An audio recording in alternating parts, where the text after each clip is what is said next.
Жалақы алатындар үшін жақсы жаңалық. Бұл видеомыз астына бір емес мыңдаған лайк басыңыздар дейді. Сәлеметсіздер ме қымбат көрермен, біздің арнамызға қош келдіңіз. Әлемде және Қазақстанда болып жатқан жаңалықтар ең біріншілерден болып біліңіз келсе, арнамызға жазылып лайк басын ұмытпаңыз. Елімізде әскери қызметшілердің жалақылары 30%-ға өседі. Қорғаныс министрлігі тәрбие және идеологиялық жұмыстар департаментінің бастығы әділет полковнигі Телеухан Басқожаев Ақтау гарнизонына барып, сарбаздармен және командирлермен кездесті.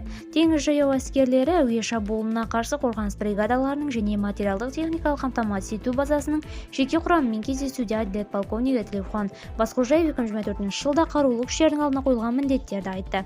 Соның қатар Егемен Қазақстан Республикалық газетіне жарияланған ел президентінің сұхбатындағы негізгі тезистерге жеке тоқталды.